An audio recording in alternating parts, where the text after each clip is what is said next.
Ok, antes de que concluya la clase, tenía una pregunta que era la siguiente. Como todos tenemos la maldición del pecado dentro de nosotros y estamos condenados a menos que decidamos ser salvos y por el sacrificio de Cristo no somos salvos, ¿verdad? Pero, ¿qué pasa con los inocentes, niños de meses, de 3 años, de 2 años, de hasta 4 años, que aún no han adquirido conciencia de sus hechos pecaminosos o que no saben lo que hacen en términos cognitivos? ¿Qué pasa con esos niños que sí tienen la maldición del pecado, pero yo sé que se salvan, pero ¿por qué son salvos? Mire, cuando uno nace, hay un proceso de desarrollo, te hablo cognitivo, donde el ser humano va tomando conciencia de sí mismo. De hecho, los psicólogos hablan acerca de que hay un periodo en el cual el niño se va conociendo a sí mismo.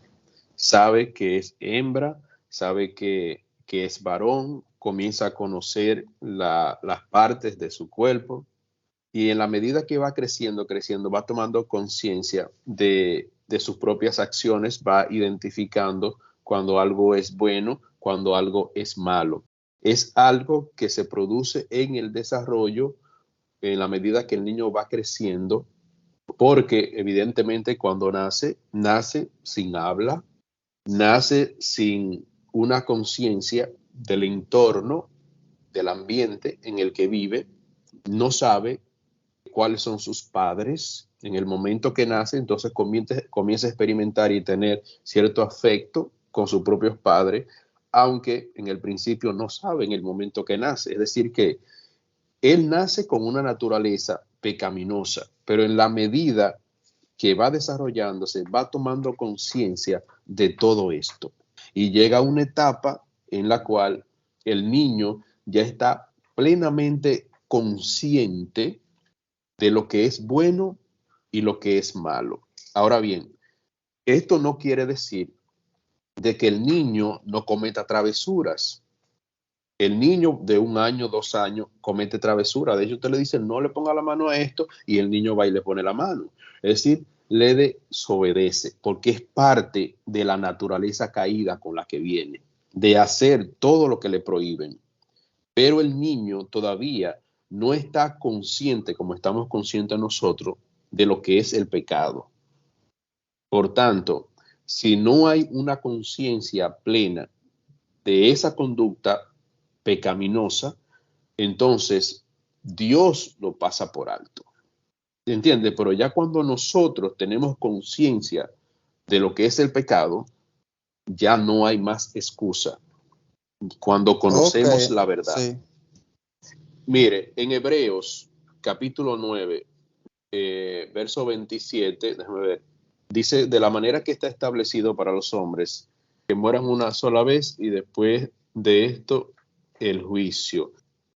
En Hebreos, en el capítulo 10, verso 26 dice, porque si pecamos voluntariamente, después de haber recibido el conocimiento de la verdad, ya no queda más sacrificio por los pecados. Es decir, que después ya que usted tiene un conocimiento de lo que es la verdad, ya no queda más sacrificio por los pecados si usted sigue viviendo en ese pecado. Es decir, no hay forma en la cual usted pueda ser redimido si usted permanece en sus pecados. No hay forma en la que usted pueda recibir la salvación si permanece en sus pecados, aún conociendo la verdad, habiendo recibido el conocimiento de la verdad. Entonces aquí en el verso 26 dice, porque si pecamos voluntariamente después de haber recibido el conocimiento de la verdad, ya no queda más sacrificio por los pecados. Todos nosotros sabemos que tenemos una naturaleza pecaminosa y que somos pecadores y que esa naturaleza está ahí en nosotros. Pero si yo permanezco en ese estilo de vida, en esa conducta, ya no va a haber más sacrificio por mis pecados, porque yo permanezco en ello y lo que me espera, según el verso 27, es una horrenda expectación de juicio y del borde de fuego que ha de devorar a los adversarios.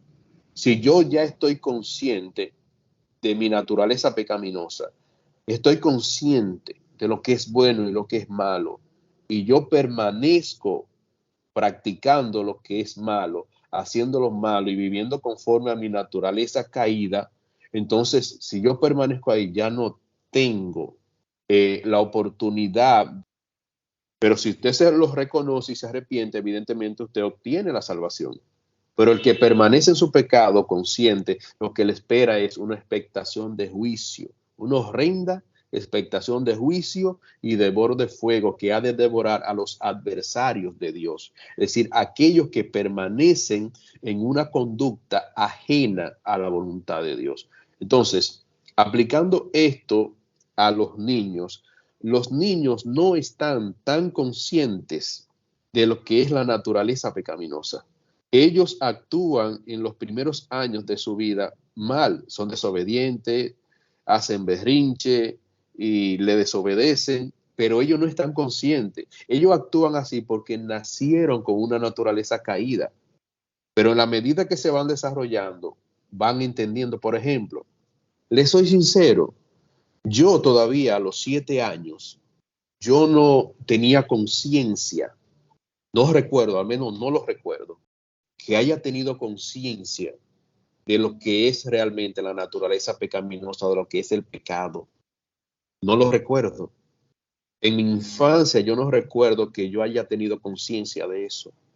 Porque llega un momento en la etapa humana que usted reconoce, tiene una convicción interna de que usted es un pecador, de que usted ha fallado delante de Dios, que comete cosas malas. Todo el reconocimiento del pecado es universal. Todo el mundo sabe su propia naturaleza, pero hay una etapa en el desarrollo del niño que no está consciente. Entonces, por tanto, en ese proceso no puede haber una condenación para el niño, porque la condenación viene ya cuando usted recibe el conocimiento de la verdad y permanece entonces en el pecado.